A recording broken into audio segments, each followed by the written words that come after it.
Bismillahirrahmanirrahim. Dengan nama Allah Maha Pengasih lagi Maha Penyayang. Segala pujian bagi Allah, Tuhan semesta alam. Alhamdulillah rabbil alamin. Allahumma salli ala Sayyidina Muhammadin abdika rasulika nabiy ummi wa ala alihi washabihi wasallim tasliman. Wahai ya Allah, salam dan selawatlah atas, kurniakanlah salam dan selawat ke atas Nabi Muhammad, kaum keluarganya, sahabatnya semua. Atasnya salam. Jadi pagi ini seperti biasa, Cina Pet secara santai mau berbicara tentang isu-isu yang penting tentang cara hidup kita yang halal wa thayyiban. Tapi kerana timbul satu isu besar semalam yang tular, iaitu mengenai sumbangan Ustaz Abid Liu kepada masalah yang mendadak kerana SOP dan kes mendadak COVID, jangkitan COVID yang menyebabkan panik sekali lagi, sehingga arahan kerajaan berubah daripada boleh kembali kepada IPTA, Universiti Pengajian Tinggi, tiba-tiba di reversekan, ghostan, iaitu tak boleh pada cara last minute.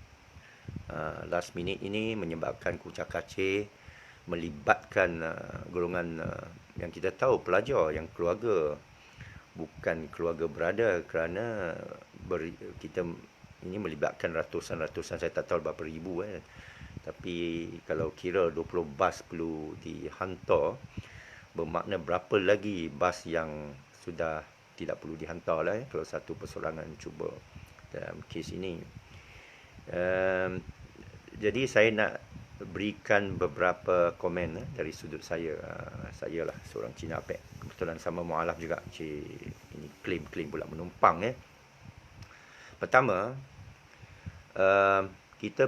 saya ada sikap perlu berjaga-jaga bila membaca melalui berita.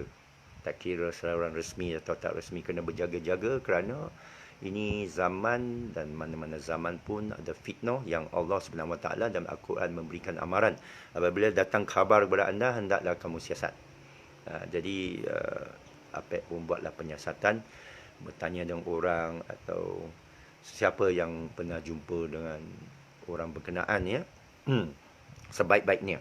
Kalau tidak, berjaga-jaga dengan apa yang kita cakap, kerana tak mau timbul isu fitnah atau menuduh sesiapa. Itu sebabnya semalam saya menulis dalam Facebook, saya tak tuju kepada opsi cara nama atau rasmi atau buruk sangka. Saya kata kalau itu satu kesilapan, diharapkan membetulkan kesilapan, kerana dalam alam komputer pun, dalam social media kita ada hukum. Saya mengepali satu projek antarabangsa, komuniti. Kita ada hukum bernama hukum 48 jam. 48 jam makna biarkan bila satu orang menyerang kita, kita biar 48 jam kerana nak tahu apa pendapat orang lain dan sebagainya.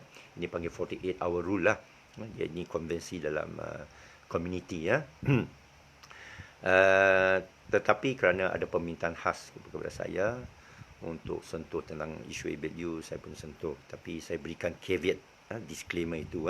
Walaupun saya sentuh, belum lagi berlaku 48 jam, sebaik-baiknya tunggu dan lihat. Itu satu. Tapi saya sentuh juga, dan apa yang saya cakap di sini, ada yang saya boleh cakap, tidak akan saya cakap. Kerana ikut taat kepada hukum Allah dan amaran oleh Allah SWT. Jangan memfitnah sesiapa pun, tak kira apa. Baik. Kedua, kita hidup dalam alam asbab yang kita tahu, dan salah satu benda yang saya amat kritik ialah orang yang sembayang tapi lalai dalam sembayang, iaitu tidak lihat soal kebajikan jiran-jiran, tidak lihat soal orang sekeliling, tidak lihat apa isu berlaku di depan dia. Dia asyik sembayang, jaga diri dia, jadi macam personal project Syekh Abdul Qadir As-Sufi menyatakan. Jadi macam saya sentuh pasal COVID ialah kerana dia jadi isu yang besar, sehingga melibatkan soal IPT, soal melibatkan kucak-kaciran, pelajar-pelajar terpaksa patah balik, naik balik bas, campur balik orang. Dia yang kita katakan ikut SOP ini, sehingga menyebabkan batalnya banyak SOP itu juga. contohnya kita nak mengikut sunnah Nabi dan sebagainya, itu kita menjarakan dan sebagainya, itu menjadi satu isu yang menyentuh kita dan harus kita bersuara. Jadi janganlah saya syok sendiri ya. Pagi ni saya tujuan nak sebut tentang amal Medina, cara hidup fitrah, bagaimana kita melalui pendidikan unschooling, melalui berjemaah untuk mencapai kejayaan ekonomi. Itu terlalu abstrak, terlalu subjektif lah kepada saya, dan tidak pijak atas muka bumi. Kalau ada isu macam ABU berlaku semalam, kita bukan kata ambil kesempatan, tetapi ya, ambil kesempatan untuk kebaikan. Jadi saya nak buat ni, ambil kesempatan untuk kebaikan. Jadi bila berlaku isu depan kita, kita prihatin, bagus. Kita prihatin. Tapi jangan prihatin kerana kita orang yang terlibat. Tapi prihatin walaupun sebagai orang luar, kita ambil natijah, hasilnya. Apa natijah yang kita boleh belajar? Satu, Abid Liu ni, Ustaz Abid Liu ni, saya sebenarnya asalnya tak kenal. Saya terdengarlah nama Ustaz ni, Cina dan sebagainya, daripada Bangkok lagi semasa awal tahun ni ya. Saya terdengar, dan lepas bulan puasa saya di Bangkok, saya tertonton satu video tentang cara pengalaman dia masuk Islam, dan mengenai pengalaman dia membimbing ayah dia sendiri masuk Islam. Saya tak dapat. Saya gagal membimbing keluarga sendiri. Saya pun bertafakur lah. Tafakur bahawa Alhamdulillah, Masya Allah, orang ni berjaya, saya gagal. Jadi, saya teringat satu hadis menyatakan haram kita hasad dengki melainkan dalam 3 perkara. Itu pertama, seorang yang kaya lalu dia derma. Kita boleh hasad dengki dengan dia, iaitu kita mau jadi lebih dari dia. Kita mau jadi orang kaya, atau kalau kita orang kaya, kita mau derma lebih dari dia. Kedua, orang yang mempunyai ilmu dan dia mengajar orang lain tanpa minta balasan, tanpa minta apa-apa ganjaran. Kita harus dengki kepada orang tu. Sebenarnya kepada saya, wajib dengki orang tu kerana kita mau kejar kebaikan dia. Dia berilmu. Saya tengok Syekh Hamzah Yusof atau Syekh Abdul Qadir As-Sufi saya sendiri, tak minta apa-apa dan dia bawa orang masuk Islam. Saya ingat saya bawa 2 orang saja masuk Islam. Itu pun terumbang-ambing orang tu. Itu cerita lain lah. Saya tak banyak bawa orang masuk Islam.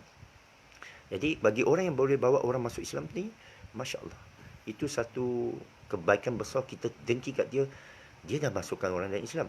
Macam mana saya nak masukkan orang lain Islam? Itu cara dengki. Ketiga, orang yang bersedekah lah, atau seorang pemerintah yang berlaku adil lah ya. Jadi dalam kes Abid Liu itu, saya bagi komen, saya dengki dengan dia bermaksud hadis itulah ya. Jadi saya tengok juga perangai orang kita ni, bila kita tulah satu perkara hanya kat situ saja dan kita tidak cuba mengatasi dengan pembetulan ya. Kepada saya, jika betul berlaku di UPSI itu, kalau saya lah orang bertanggungjawab, saya jemput Abid Liu tu. Saya akan jemput dia dan bersua dengan dia, bersilaturahmi dia, raikan dia, ialah SOP lah, social distancing. Jadi raikan orang yang datang membantu. Kalau saya lah pengetua satu kebun ke satu madrasah ke pesantren, lalu datang seorang hamba Allah bawa 20 unta, kata dengar awak ni susah ni. Walaupun saya susah tak susah, adalah cukup baik saya terima. Saya terima apa orang berikan tu, berikan kepada orang lain. Kalau saya tak perlu, adab seorang syekh, saya perhatilah, bila diberikan hadiah oleh seorang murid, dia tak cakap, aku siapa suruh awak ambil ni, bila kata aku susah ni, fitnah ni. Tak ada. Dia ambil hadiah tu, dia bagi pada murid lain. Itu sebaiknya. Kalau orang bagi itu sedekah, niat dia nak sedekah, nak bawa sesuatu tu niat baik. Jadi kita orang Islam ni menyambut baik. Kita salawat atas Nabi ni bagi orang macam tu ya. Jadi niat yang buat baik itu bagus, dan dia mengumumkan. Saya dah tengok video dia masa di Kota Baru ke mana, yang hidup tepi tempat pembuangan sampah ya. Dia pergi sana, dia videokan, dia naik dengan van, kereta mewah dia peniaga. Saya pun check lah macam mana dia mewah ya. Dia dengan penjagaan dia, bukan dia dapat kontrak kerajaan, bukan dia melalui rasuah. Jadi saya cukup hormat orang macam tu, dan dia boleh mengkhabarkan dia buat baik tu. Dan macam Ustaz Mufti Perlis menyatakan, Dr. Mazhar saya pun tonton baru tadi, dia kata bukan untuk kita soalkan niat seseorang. Syekh saya sendiri pun menasihati kita jangan jadi macam orang tabligh katakan sekian orang menyoalkan iman orang lain. You cannot question the iman of your brother. Ini kena jaga dalam syariat. Walaupun dia buat apa pun, seorang saudara kamu, awak boleh soal hanya syariat saja, dari segi lahir saja. Ada tak dia buat benda yang haram dari segi lahir? Ada tak dia buat benda yang makruh dari segi lahir? Ya, niat dia tu kita tak boleh sentuh. Niat seseorang ini diajar oleh syekh saya, dan juga orang bukan Islam pun kata, are you part of the solution? If not part of the solution, you shut up. You are part of the problem. Adakah anda menyelesaikan masalah IPT itu, COVID ni? Ya? Ada orang tak dapat pekerjaan ni. Kita berceramah, kita mengutuk, tapi dapat awak selesaikan masalah tu? Itu kita mesti ingat, kerana orang yang masuk syurga itu dikatakan illal ladzina amanu wa amilus solihat. Ya, iaitu orang beramal, bukan orang jangan ambil sembahyang ritual saja. Dalam surah Ara'aital ladzi yukadzibu biddin, orang yang berdusta agama pun orang yang sembahyang. Ya. Jadi dia perlu ada amal soleh, dia perlu backing dan amal yang soleh. Jadi ini jelas dalam Al-Quran. Kita cek diri kita, antara amal soleh ialah menyokong jemaah, menyokong pemimpin Islam, menyokong seorang, tak kira dia siapa, Cina ke, Melayu ke, India ke, Iban ke, Kadazan ke, hitam ke, Yahudi ke, Nasrani. Kalau dia buat baik, sokong dia, bersama dia, sekurang-kurang dalam doa. Ya. Dan bagi komen tu kita jagalah, jangan menimbulkan fitnah kepada dia pula. Kadang-kadang melebih-lebih, menyerang orang yang menyerang dia kan. Tak perlu. Tapi saya faham perasaan orang Melayu ni. Kita kata orang Melayu ni lemah lembut, lemah lembut. Tapi betul tak lemah lembut? Saya dah round dunia, kita kata beradab orang Melayu ni, beradab. Kalau orang memberi dia berasa. Betul tak? Saya dah round dunia, saya dapati ada kaum lain, mungkin dia kasar tapi hati dia, cara dia buat hasil dia, natijah dia betul bantu. Dia betul fikir cara profesional. Dan ialah orang belajar IPT ni dah tinggi kan, dia fikir cara profesional kan. Tetapi ada satu kata-kata Warren Bennis, maha guru kepada ilmu barat mengenai kepimpinan, do not do things right. Do not always do things right. Jangan asyik ikut SOP saja, but do the right thing. Buatlah yang betul. Jangan asyik buat benda cara ikut dengan betul. Kadang-kala kita kena buat yang betul. Dalam satu keadaan, kadang kita kena kita lihat Nabi SAW pun banyak kali dia pecah protokol, macam dalam Hudaibiyah. Dia bukan buat yang betul, dia bukan buat dengan betul, dia buat yang betul. Ya, walaupun buang bismillahirrahmanirrahim, buang gelaran dia sebagai Rasulullah. Orang kata saya tak recognize kamu. Baik, apa you nak buat sekarang? I nak solve the problem. Okay, let's do it. Okay, itu cara dia lah. Jadi saya bukanlah datuk tu atau pemimpin negara atau menteri dan sebagainya. Tapi kalau saya dipilih lah, saya akan turun, kita akan turun dan berterima kasih pada orang bawah. Itu cara seorang pemimpin lah, ya. Kalau nak tunjuk contoh, apatah lagi di IPT, nak tunjuk contoh yang baik kepada orang bawah, ya. Tapi macam mana pun, saya besar dengan kalangan orang Melayu, saya faham perasaan orang Melayu. Orang Melayu ni ada berapa pantang larang ni. Satu ialah bila bertembung dan mualah. Saya tahu, saya sebenarnya dah ambil kesempatan atas status saya sebagai mualaf lah. Saya kata, kadang-kadang saya pergi solat. Saya ingat pertama kali saya solat di Masjid Bandar Hilir. Saya baru masuk Islam. Minggu pertama saya di Bandar Hilir. Saya pergi solat seorang diri. Bila saya nak masuk dalam masjid, ada seorang hamba Allah keluar tu. Dia tengok saya dan dia tanya saya, saudara baru masuk Islam? Saya berkata, ya, saya baru masuk Islam. Saya tak sebut pun saya baru masuk Islam. Saya pergi sana, mungkin masa tu saya, entahlah, mungkin wajah saya Cina ke apa kan. Dia kata, saudara baru?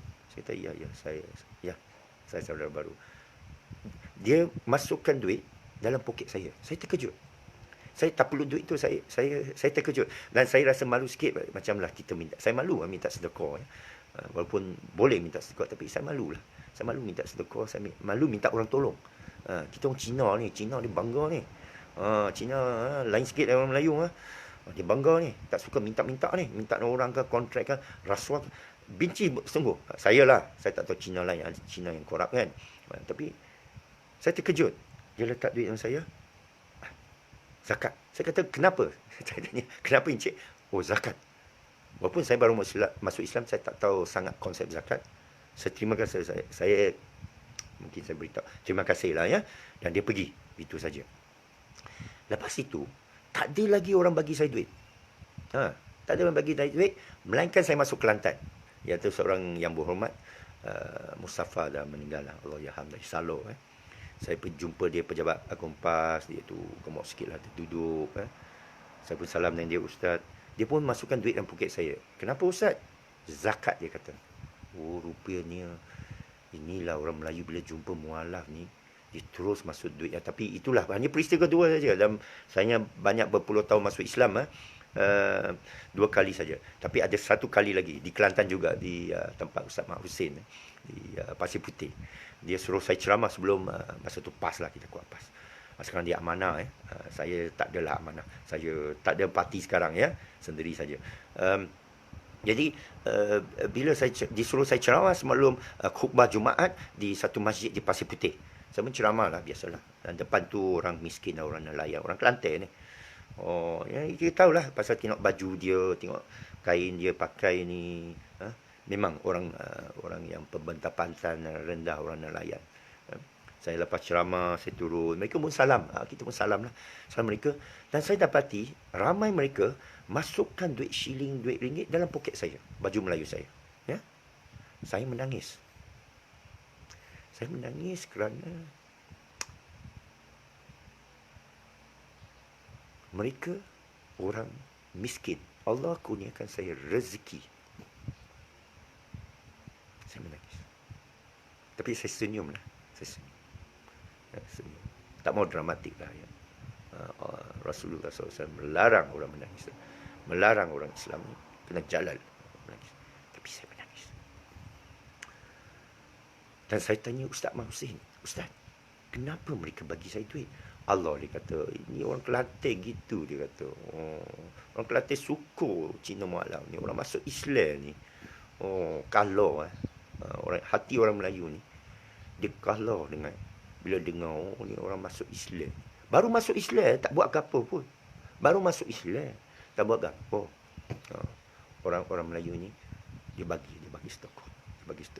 Baru ni ada seorang hamba Allah WhatsApp saya, kata bagi nombor Ustaz, nombor saya, nombor akaun.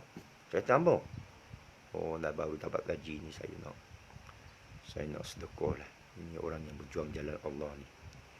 Saya tahu saya asnaf ya, saya asnaf. Kerana bukan asnaf mualaf saya mualaf lama ya. Asnaf berjuang, sesiapa yang berjuang jalan Allah, kita boleh sedekah kat dia. Penuntut, kita jumpa pelajar, kita jumpa budak tahfiz, anak yatim, budak hafiz, budak orang yang berjuang ni, pelajar, kita boleh bagi dia duit, kata zakat ni. Orang tak payah, kita jumpa orang yang ibu tunggal, kita boleh bagi zakat kat dia. Jadi saya beritahu hamba Allah ni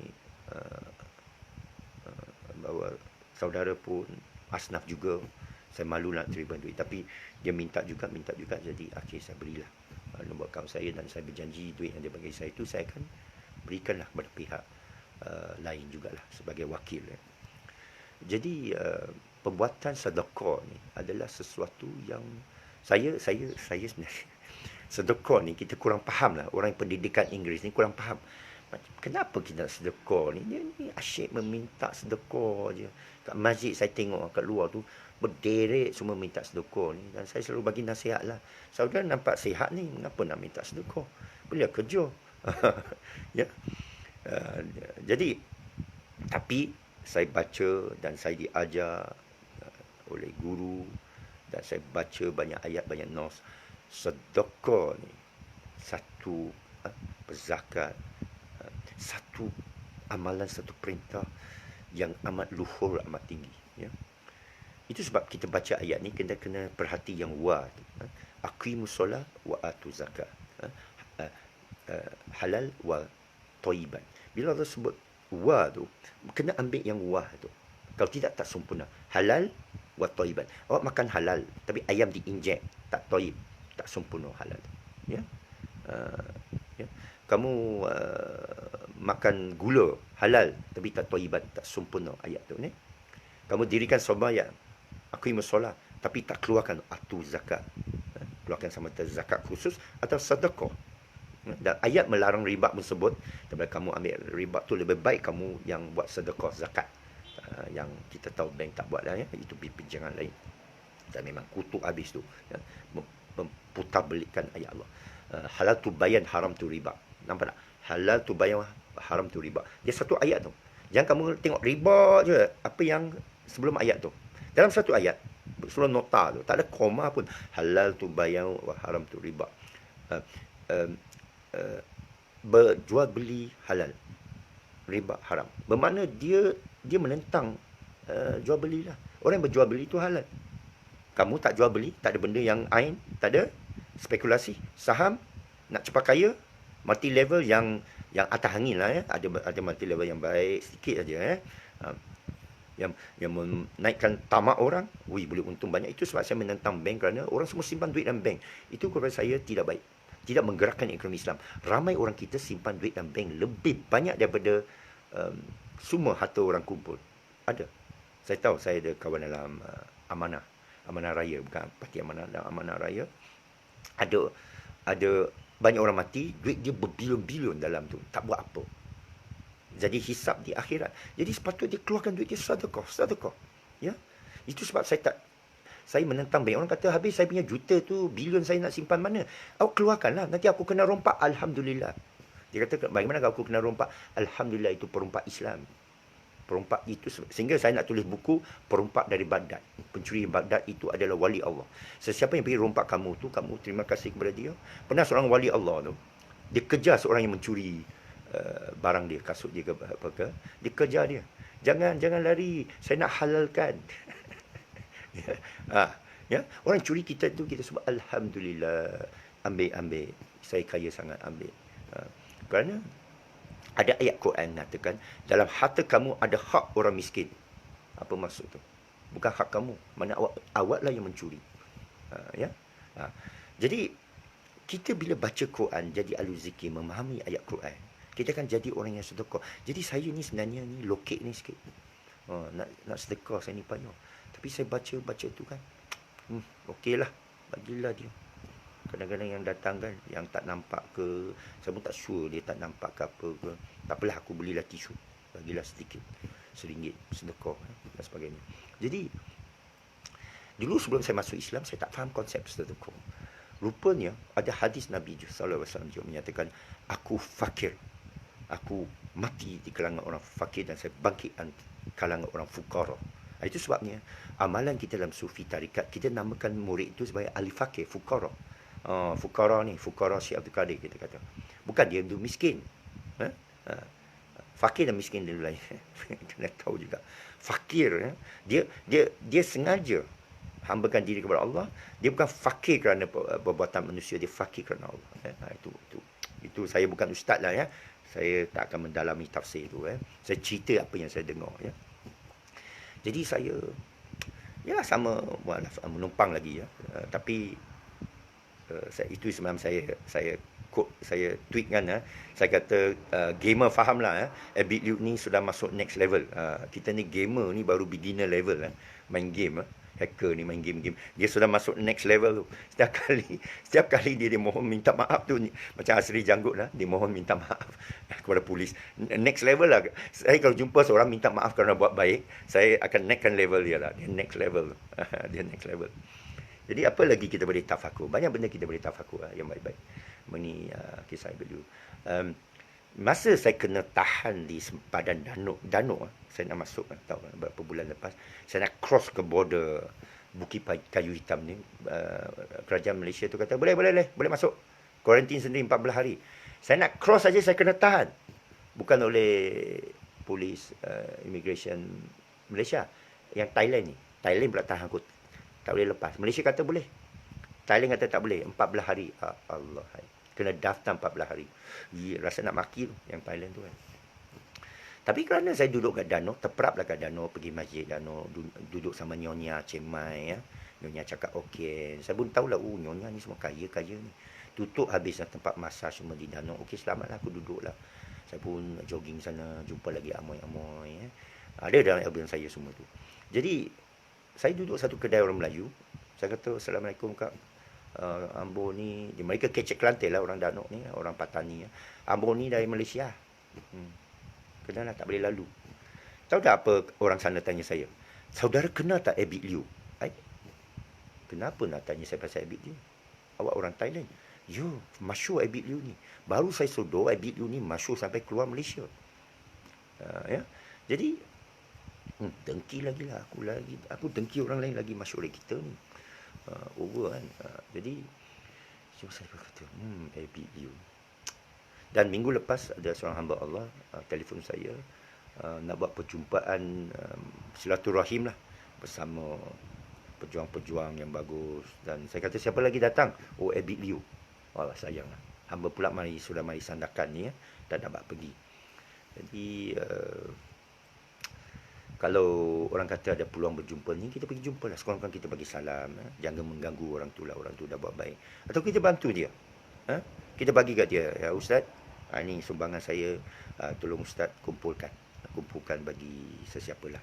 Atau saya sponsor lah. Apa. Itu tangan ke tangan. Jangan bagi tangan kiri ketahui apa tangan lakukan. Kanan lakukan. Ya. Tapi ada juga kita kadang-kadang perlu masyurkan satu kebaikan atau kita masyurkan bagi pihak tu ya. Itu sebab saya kata lebih baik saya tak mau gelaran Sifu lah. Dulu saya panggil diri saya Sifu, lalu semua pengikut Sifu panggil saya Sifu, tapi saya tukar kepada Apek kerana lebih rendah diri, lebih sesuai dengan jiwa lah. Kadang kita rasa perasaan lain tetapi jangan kita fitnah seseorang sehingga kita berjumpa dengan orang tu. Boleh jumpa dengan orang tu. Assalamualaikum Ustaz, apa khabar? Sajalah silaturahim. Sibuk ke? Tak sibuk? Kalau tak sibuk, mohon saya duduk sebentar 1 minit bertanya soalan atau bersual lah, apa khabar, apa cerita, apa boleh saya bantu. Saya terbaca Ustaz macam tu. Tanya soalan yang kena lah ya. Kita kena jaga juga perhubungan kita dengan orang lah, hormat lah. Walaupun nama saya panggil diri saya Apek, tapi bila jumpa saya jangan panggil aku Apek. Ya. Itu gelaran masyhur luar ya. Bila jumpa kita kena panggil Al-Ustaz. Terpulanglah masing-masing panggil. Panggil saudara pun cukup. Encik Rida pun cukup. Bro pun cukup. Itu boleh. Paling rendah saya boleh terima dia bro. Apek orang lain sensitif. Saya tak sensitif, tapi ada orang lain marah kawan tu. Kenapa awak panggil dia Apek? Lempang lah. Jadi kita jumpa orang tu, salam dengan dia, perhati semua, lepas tu periksa diri sendiri. Apakah dia lebih baik dari saya? Kalau lebih baik dari saya, alhamdulillah, saya sedar dia lebih baik, saya ikutlah dia. Saya ikutlah contoh dia. Tapi kalau aku lebih baik dari dia, wah, ada pula kita lebih baik. Kita dah tahu pun kita lebih baik dari orang. Macam mana nak ukur? Jadi ukuran tu Allah kata itu sebab dan Fatihah tu Malik Yaumiddin. Pada hari akhirat, ini yang Sunni Syiah ni tak boleh bergaduh kerana Syekh Abdul Qadir saya kata semua saksi sudah mati. Di Karbala, Hasan, Husin, Umayyah, Yazid sudah mati. Mereka di Padang Mahsyar bersama kita nanti Allah Yaumiddin. Tapi bila kita periksa hadis ke apa, kita ambil natijah dia dengan fikiran yang siuman ya, dan terbuka. Jangan kita taksub kepada satu benda kerana nama dia Islam atau baik, atau takut pada satu benda itu COVID. Ini COVID saya nak hentam lagi, tapi saya akan sebut dalam bab lain. InsyaAllah kita jumpa esok dalam hari-hari yang akan datang. Saya akan sentuh satu persatu tajuk. Tapi ini ialah saya dedikasi kepada Abid Liu, sahabat. Saya mungkin tak layak panggil dia sahabat saya belum jumpa dia lagi. Tapi apa yang saya perhati daripada sejarah dia, cukup. Lagi satu benda saya nak sebut je lah. Dia melalui fitrah umur 0 sampai 12. Lepas tu umur 12 dia masuk Islam, bermakna dia tak lalu dia tidak lalu ruang masa jahiliah. Allah pelihara dia dari fitrah dan Muslim ya. Kita kata tapi bukan revert tolong. Dia tak revert jadi kanak-kanak. Dia umur 12 dia akhir balik dia kalimah syahadah. Dia naik saksi. Bermakna dia daripada fitrah kepada Islam. Masya Allah, alhamdulillah. Saya tak ada. Saya umur 12 jadi Kristian, jadi atheist, jadi Zen, Buddhist, Taoisma, macam-macam. Sehingga umur 17, 18 barulah Allah izinkan saya naik saksi. 6 tahun saya alam jahiliah. Abid Liu ni, Masya Allah, 012, 12. Saya tengok bila dia masuk Islam. Umur 12. Akhir balik, sah dia masuk Islam. Ikut undang sivil, tidak. Dia kena umur 18 tahun, kena minta izin ibu bapa, ikut undang-undang persekutuan, kena umur 21, baru boleh ada seks dan sebagainya. Tapi ikut Islam, umur 13, akhir balik, boleh kahwin, boleh berumah tangga, boleh cari nafkah. Tapi hidup, itu yang saya nak sentuh sebenarnya dalam kuliah pagi ini. Tapi kerana Abid Liu ni, saya ambil kesempatan. Saya tak ambil kesempatan. Saya ambil apa yang sempat, ya. Okeylah. Itu saja yang saya boleh fikir tentang Abid Liu. Syabas saya ucap pada dia. Teruskan cara dia derma saya. Tapi saya akan berjumpa dan saya baca tentang perniagaan dia. Itu lagi saya dengki. Macam mana dia berniaga jadi? Aku berniaga tak jadi. Dia berniaga, dia jadi. Aku tengah nak fikir ni, nak buat burger ni tak jadi, nak buat apam balik ni tak jadi, nak buat berkebun ni masih tak jadi-jadi lagi. Ada seorang kawan telefon saya beberapa hari lepas. Dia kata, apa saudara buat? Sekarang dah kena tahan di Sabah ni. Saya kata, tak tahulah aku nak buat dengan hidup saya, sisa hidup saya. Mungkin aku nak jadi, habiskan musafir lah seluruh, macam Umar Khayyam, seluruh Timur Tengah, Jalan Sutera, Obor tu. Tetapi dah kena sekat ni, Covid Dajjal ni, tak bagi aku musafir juga. Mungkin aku masuk gua lah, jadi uzlah lah. Fanafillah ke, jadi sufi ke, makam. Nak naikkan makam aku lah, tak boleh pergi mendata ni. Baik kita vertikal lah, ya. Tapi macam mana pendapatan ni? Inilah mungkin Allah jadi wali Allah ni, Allah datangkan rezeki makam tajrid, ya. Tapi kena musabab juga ni, pasal kita hidup dunia, bila kita tengok benda berlaku, hantar bas pun kena ada musabab jalankan, ya. Langgar SOP pun berdepan dengan musabab manusia. Kita terpaksa navigate, terpaksa berdepan dengan cara baik, dengan sabar, ya. Jadi apa nak buat? Saya pun kata, dalam fikiran saya sekarang ni, Cina Pek ni, mungkin saya jadi penceramah sajalah. Tauliah pun tak ada, saya pernah jemput. Itulah masalah. Okeylah, ceramah atas Facebook ni saja. Kita akhiri dan mendoakan, ya Allah, semoga memberkati, mengampun saudara kita Abid Liu, memberkatinya, meredainya dan meneruskan kebaikan yang dia tunjuk. Semoga dia jadi tandamu di muka bumi ini, tanda kepada kaum Cina dan kaum Melayu, ya, kepada kaum Cina kerana dia orang Cina macam saya orang Cina, kerana mungkin menarik lebih ramai orang Cina memasuki Islam dan memahami bahawa adalah beza antara Melayu dengan Islam, adalah beza soal kaum, perkauman dan soal keagamaan. Kerana inilah menyekat setengah-setengah orang Cina barangkali untuk mengenal Islam yang cantik, ya. Dan jangan menghukum Islam itu atas perangai segelintir orang yang bernama Islam, ya. Kita doakan, ya Allah, kepada semua pelajar-pelajar yang menghadapi masalah, ringankan masalah mereka dan memberikan mereka pelajaran daripada-Mu, bukan saja pelajaran dari menara gading tu, tapi melalui bumi Engkau yang luas, yang penuh dengan ayat-ayat Engkau dan Al-Quran, supaya mereka semua menjadi alul zikir, alul fikir, generasi akan datang yang bersatu dan jemaah, menentang WHO, menentang pandemik Covid Ad-Dajjal ni, menentang bank yang mengaku diri Islam. Ya Allah, datangkanlah daripada mereka ini jadi hawariyunmu, pembantumu. Aku minta ini dengan nama Engkau, ya Allah, dengan asbab Engkau.